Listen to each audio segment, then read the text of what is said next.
Welcome. You are at the CCC. Where there are no outside issues. My name is Anthony. I'm an addict and an alcoholic, another bozo on the bus, and I care about you. Yes, and I'm LouiLou, and my pronouns are he and him, and I am in recovery for crystal meth and alcohol, and I am always in search of balance. And I'm Jordan. I'm the third wheel to this circus of a show. And you just interrupted me. And our intention is... No. And each week, we strive to foster a brave space so we can engage in conversations centered on topics of recovery.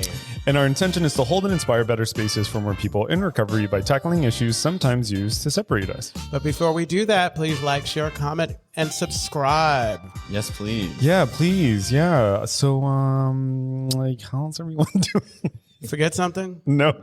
Brandon, our producer, just texted me because I told him that I owe the club money because I took a drink in M&M's. Yeah, that's what was happening. Accountability. Honest accountability. And now the disclaimer. And now the disclaimer: the thoughts and opinions expressed on at the CCC are ours alone. We do not represent. Okay, so you get upset when I tell you about your like, share, and subscribe. Back up. Do this. But you want to come to me? Well, because I've got it. Wait, I want to. I'm a little annoyed because you don't got it. I'm trying to clap my hands, but I can't hold the mic. This went to hell real quick. The thoughts and opinions expressed on at the CCC are its alone. We do not represent anyone ourselves. In other words, we're just a couple of friends behind a mic here to entertain you. And of course, everything we talk about is for general information purposes only. Let me tell you something. Let me tell you something. You're gonna tell me I'm afraid, huh? That you're what? No, you're gonna tell me. You're gonna tell me I'm afraid. No. I'm gonna have to listen. I've moved on. Okay, that's good. So today's topic is: am I taking my inventory or yours? What's the difference between healthy accountability and just talking shit? Well, really, it's like healthy accountability versus like whether or not I'm projecting my shit onto you. Yeah, exactly. Right? Is that do you see it that way? So I have a question. How are you doing? I'm fine. Well, You know what fine means? sometimes we just dove in like we saw each other last night. You know, it's like, and this is a brand new week. Okay, I'll share that. Excuse me. I'm excited about potentially moving in a couple months. Okay. I shared about that the last episode. We can't say where because then it'll give away your secrets. I actually shared the last episode. I shared the city, I think. Oh, okay. Well, they should listen to the last episode and find out. It's a big city. Well, because honestly, like if you go back, you can find a trail of this one saying, no, don't spill my tea. I'm not telling them. Yeah, it took him forever to actually not just say B. Oh, like my ex, yeah. I didn't say the name. It's like I'm all out of. And now our listeners have a full arc of that whole relationship. And pretty soon a new one will start. Come on, boom, boom. And I'm doing great. Thanks for asking. No, I didn't ask. No, how are you? Really, how are you, Jordan? I'm good. Randomly, I started therapy for the first time. Oh, for in your whole life? Yeah, isn't that wild? Bitch, you're a social worker. I know. And what this therapist was telling me is that like it's pretty common for like people who are in helping professions to like be really late in getting therapy for themselves. Yeah. So, yeah. Yeah. You know, the other thing is like, and when we work in mental health, the schedule normally doesn't allow for us to even get our own help. Right. Yeah. Or the insurance doesn't. Kaiser. Not the insurance. Okay. It's like on TikTok, they have this thing now where the person starts the video and they're back and they're talking about stuff and they turn around. Who said that? And that's it's like I'm off.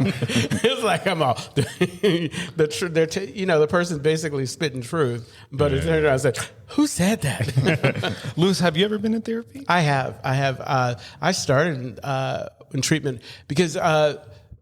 The way I got into treatment and the way I got into the recovery house that I got into, you had to do the assessments. Yeah. And then I was in treatment. So I was like, I've done it a few times. I like through Stonewall, through Kaiser. And you've worked for Stonewall.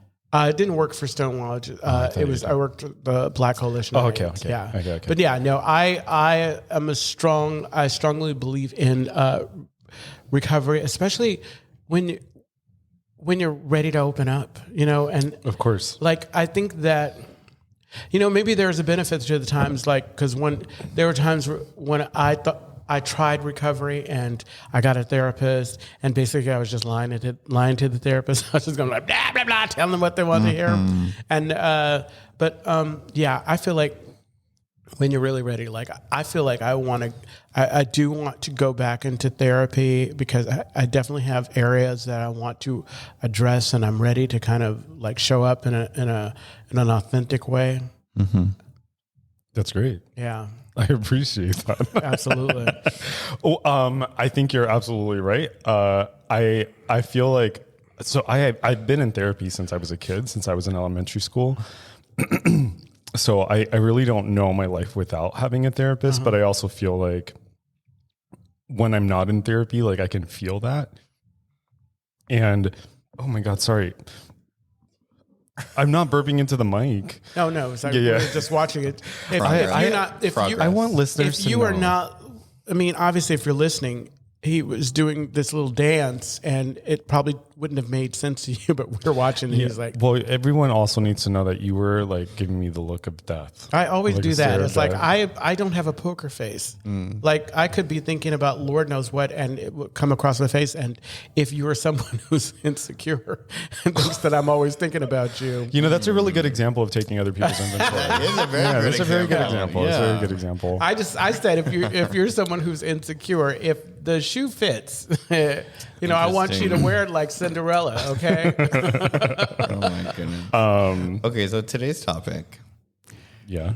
Can we define inventory? Yeah. So for folks who are familiar with 12-step, there's a 4th step, and it's when we take a fearless moral inventory of ourselves. So basically, the way that translates into kind of normal language is we're looking at behaviors or ideas that we have that no longer serve us.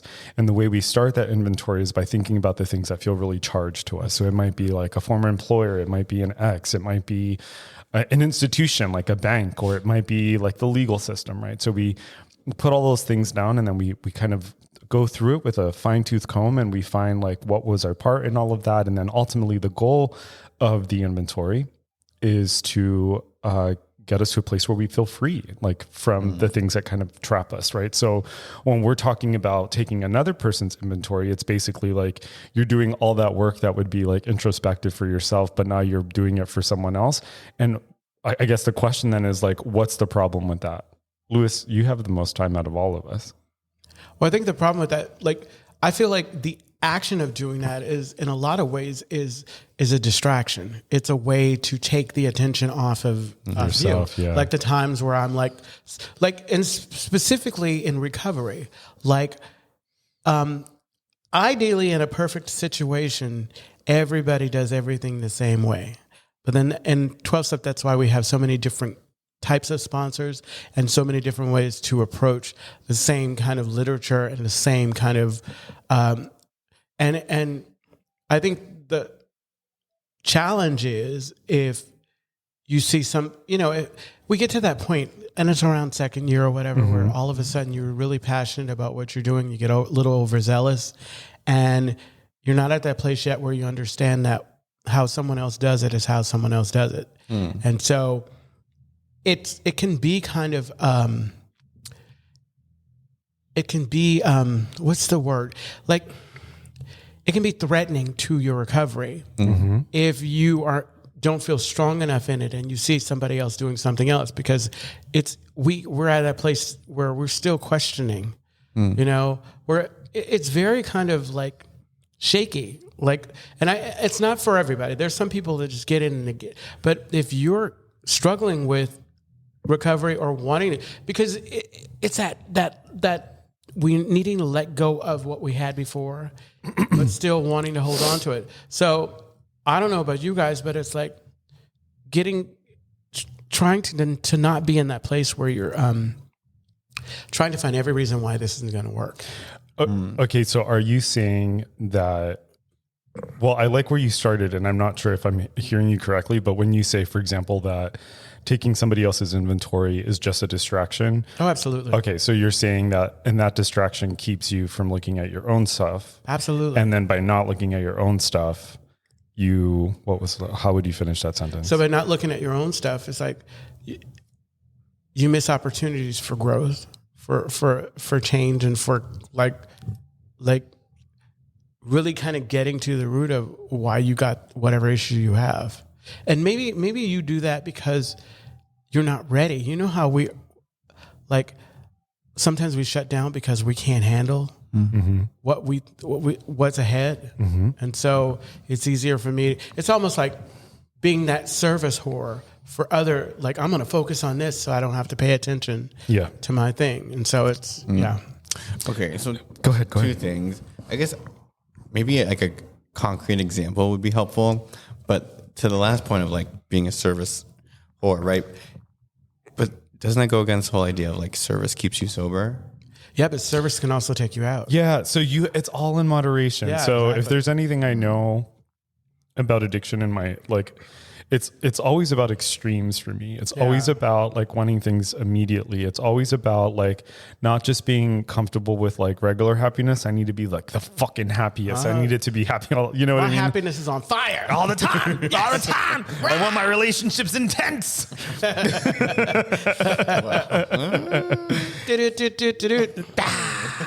Yeah. Give me my drama hot. Thank you. Yeah. Check, please. Okay. So, wait. What were we going to say? I guess that answered my one question. But I guess in terms of like taking an inventory on somebody else versus taking inventory on myself, is there like an example, like a concrete example we can? Okay. So yes. Right. So, so one way of thinking about it is like, so what I was saying earlier about like, am I taking my own inventory? Am I taking yours? And my taking yours is, in my opinion, and in the way that I like translate the fourth step, is my putting my own shit onto you. Absolutely. Right? So it's like, what is it in you that I see in myself that is upsetting me? Because one thing, and this is kind of like a blurring of my worldview and 12th step, which is like, I believe that if you knew someone's entire history, you wouldn't get upset with them because you would understand. You would understand why someone thinks the way they do, Or they you make just would avoid them. or you know what I mean? Yeah. But like, the point is that like, because at least for me, when I'm getting upset with someone or taking somebody else's inventory, it's because I've taken something personally, I've taken something on, right? And of course that's like, it's human nature. And maybe very simple terms. Yeah. It's like, there are a lot of folks who like, they come in and they're still acting on certain behaviors that they had before. And the one that really is prevalent is like the dating. Like you see someone who just comes in and maybe is not in their best way, but then the next thing you turn around, they're dating someone, and they're dating someone who probably is struggling the same way. And this is where what Anthony was coming in. It's like whatever issues I may have, I'm not taking into consideration what. It may be just what they need. Yeah. It may be the best thing for them, but instead of seeing that, you decide, this is why they can't stay sober. This is why they're unhappy. This is not going to last. I mean, we don't know those stories. And we don't. Sorry, sorry everyone who's listening. I'm adjusting my mic because I just switched my. He's playing with it like. Like nothing, Lewis. Like it's a mic. Grow the hell up. I am growing. Oh, I do like this. No, they're okay. Now I lost. It's my like train that of shock. Like the two women on Saturday Night Live is like, come on. Oh, the NPR. The Sweaty balls. Sweaty balls. Yeah, and your muffin is real moist. That was a really good one. Yes, that was Kate was. McKinnon, I think. Right. Yeah, That was one of exactly. taking other people's inventory, not looking at ourselves. So one of my favorite things that I learned from the fourth step, and I think this was my sponsor, God bless her, is we either forgive someone or we ask for forgiveness. Absolutely. Right? Like I'm either forgiving you or I'm asking for forgiveness. Yeah. And I think that like when I'm taking somebody else's inventory, that normally has more to do with I mean, I'm saying the same thing in a different way. It has more to do with me than it does with anyone else. Absolutely. But they need to, I think just like we have varying, like we're saying the same thing with different words, people hear them differently. There are some people that hear you and there's some people that hear me. Yeah, and there's some people that don't. And there's some people that order Jason. Oh my God, Jordan! Jordan name tag? No, you don't need. Oh my God! No, Jordan. I love you. I'm sorry. No, it's like honestly, she's getting old. She's getting old. I think. What were you gonna say? No, that's it. Yeah, one of the things that I feel. With respect to like taking other people's inventory is that when like all the issues that I had with my family, when I did my 4th step actually is when I started to have like empathy for my family. Oh yeah. And I don't think that would have ever happened unless I like sat down and think about like, how am I actually contributing to my own chaos? You know, how am I contributing to my own unhappiness? Yeah, but I think the more work that you do on yourself, whatever that work is that you have to do, it gets to that place. Because I've had sponsees who struggle where we go over the 5th step, and the 5th step is that after we take that inventory, we share it with someone and we talk about it, and we talk about talk about it with someone else so that they can see maybe patterns that we don't see ourselves. And no, I think that with this one specific sponsor that I'm thinking of, it really took a long time for him to kind of see what his part in and things. I have a question for both of you. Can I ask? No, go ahead. So how do you handle when someone has done something to you that is like on its face fucked up? Like, let's say someone stole from you. Do you know what I mean? Like, like it's so clear, like it's justified anger, right? Because it's like, no, you did something really shitty to me. Like, how do you approach that, like using the 4th step or like any of the 12 step principles?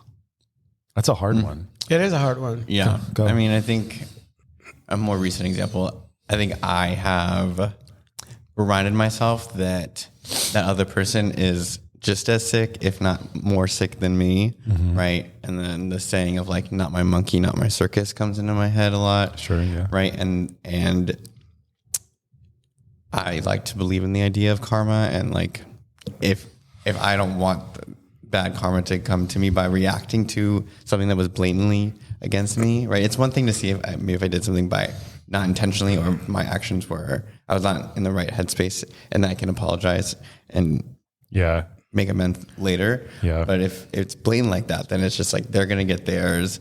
They're gonna learn it not from me, because I don't have the time nor the energy to get myself. Yeah. I also see it as like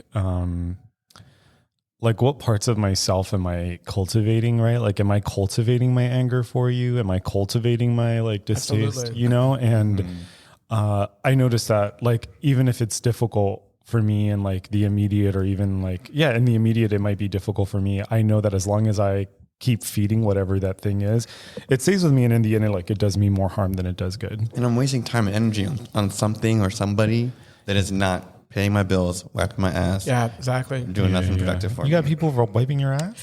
No, honestly, I got a bidet. It's expensive. It's easier now because I don't have a lot of those, because I really kind of am very kind of guarded still in a good way. Like I discern. Like I'm very kind of mindful about who I let in that inner circle area, or who I allow to in that place to possibly do things that I'm going to be affected by. Otherwise, it's like I am not shocked or surprised. I have no, like, the best lessons I have no expectations for people. Like when they show up and they show like, it's actually kind of nice. It's like when I first came in, I did have that with folks, and I used to throw people away. And I think that's what I did. And I did the same. I just throw them away. And in my mind, I thought, I'm throwing you away and I'm not thinking of you, but it affected me. Yeah. And I think that what I work towards is trying to understand what the situation was, whatever it was that was taken from me, whether it was physical or non-tangible, what it meant to me. And then I ask myself, like I ask my sponsors to always think of, what do I think of the relationship itself? Is it worth it? Is it a relationship that I want to hold on to? Because then if it's something, if it's something I want to hold to, if I've known somebody for a while, then I'm willing to do the work. But again, I haven't really had those situations. Like my favorite line nowadays is, I'm going to love you from across the street. I'm going to love you from across the street until maybe I can cross the street and talk to you. And if I can't, then that's just how it's got to be. Yeah. Because best amends for me sometimes is like, yeah, I'm not going to let this happen to me again. Yeah, that's one of the reasons why I really like the sick man's prayer. Is it's something like God save me from being angry. This person is like sick, just the same way. Like I used to always go to that. Like when people were going through, I'm like, here, just read this, girl. Read it. Yeah, yeah, and I think it's true. It's like,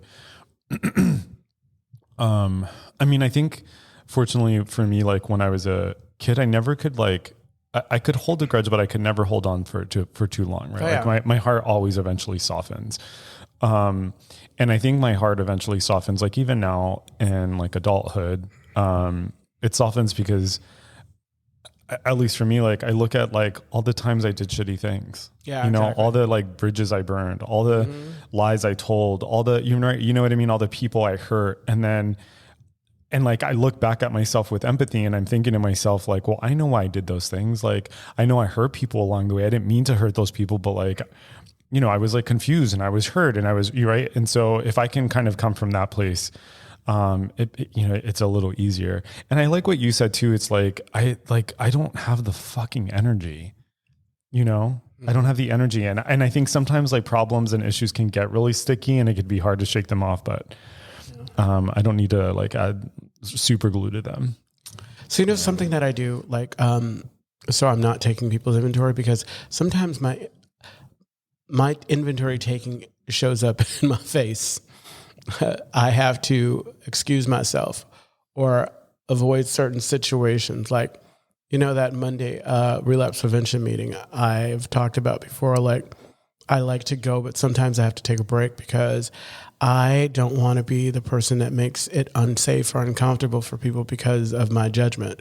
Because certain people, they are on their journey and their journey happens to have a lot of relapse in it.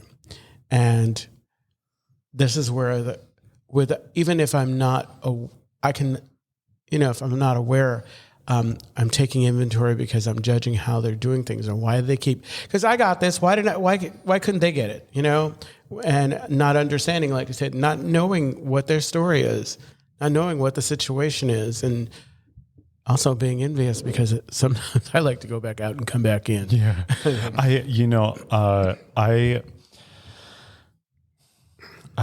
So one of the things I like about the program that I'm working in now is that we encourage people to discuss when they have like a return to use.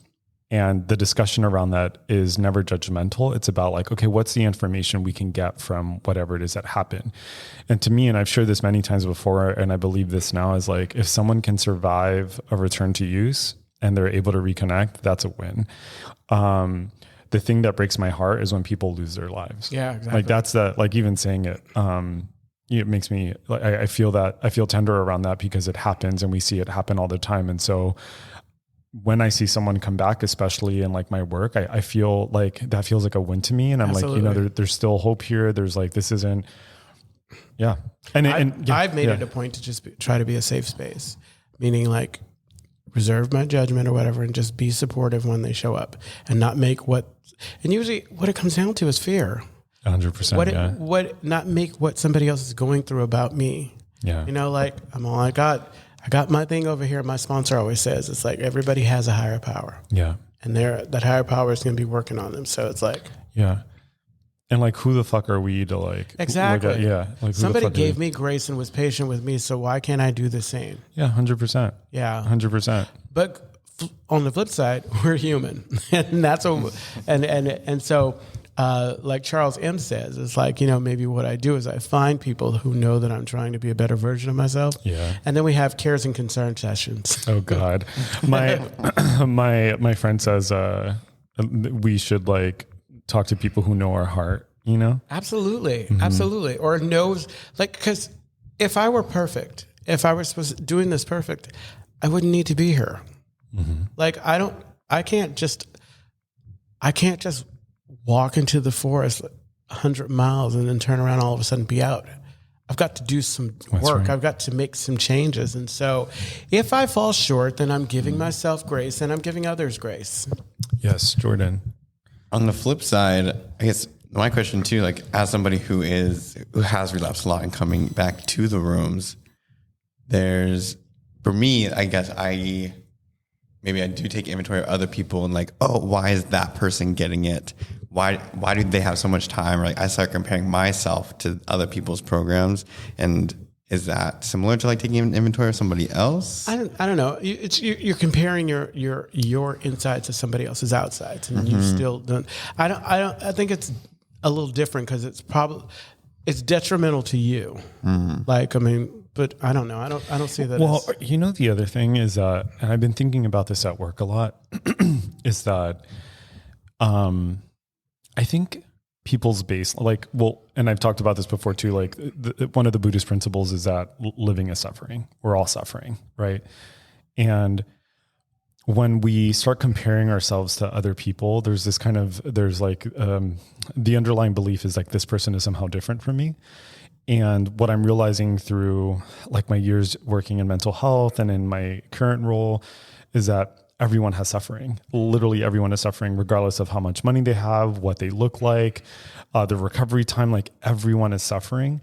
And underneath the surface, like underneath all the trappings, like every human that I've interacted with has the same primary concerns and same primary needs, right? Everyone wants to be seen, loved, and heard. Everyone wants to feel important, right? Everyone wants to feel connected. And in our attempts to kind of reach those things is when we like, that's where there can be conflict, when like your strategies are different from my strategies. Maybe my strategy is like my way of feeling connected is like dramatic and I'm lying and I'm doing all of these things, right? Like that's a strategy that's probably not going to work for me. You know what I mean? Yeah. So any like final thoughts before we land this plane? None.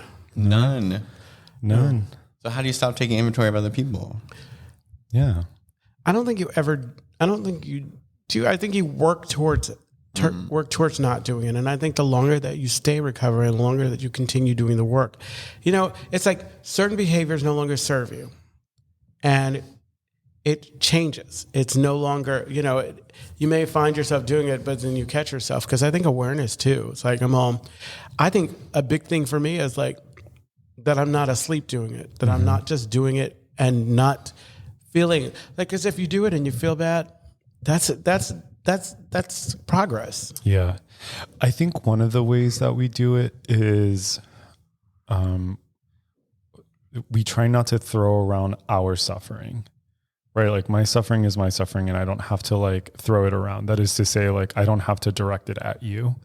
That's difficult because directing it at you, I think maybe in the immediate, I think like, oh, this is going to make it better for me if I can just do this, right? I'm not saying that like that means a person has to be silent, but I know for myself, like if I'm upset with you and I'm like, my solution to feeling better relies on whether or not I get to like hurt you, that's like, you can't win that battle. And so I think part of it is like, it's sitting with that discomfort and taking it to a place that you can actually work or look at or love on whatever that thing is. And that's like going to a therapist, it's going to a sponsor, it's going to a friend, it's taking it to a meeting, right? Like you just don't have to throw your suffering around. It can be contained and you can put it in a place where it can be cared for. So take your own inventory. Yeah. And be like, going back to the idea of grace and being gentle, it's like going back, like being a living, breathing human being is very hard. Oh, yeah. And I think about like the idea of relapse. Like I think one of the things that changed for me after my last relapse was like, I was done fucking fighting. I didn't have the energy in myself to continue to like convince myself of things over and over again. Thank God. But I got exhausted and it was right. And so I think that's part of it too. It's like I think I stop Like if you found out that you were going to die a week from now, I doubt you would hold on to any grudges that you might have. Exactly. Right. Running around trying to love it on everybody. That's right. And so The Castro Country Club is a safe and sober community center for all people and a refuge for the LGBTQ recovery community. we provide programs and services that help change lives by supporting personal growth. Our vision is to reduce the suffering of addiction by connecting people to community, opportunity, and support. You can find more information, including all the ways to contact us at www.castrocountryclub.org/podcast. Yes, and catch new episodes every Monday when they're released. When they're released. All right, we love you. Bye. Make good choices. Make good choices.